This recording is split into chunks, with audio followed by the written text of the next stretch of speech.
আপু কেমন আছেন? কি নাটকে শুটিং করেন?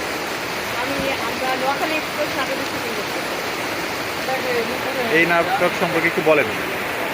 এই নাটকে এখন বলে দেবো না, আপনারা দেখবেন।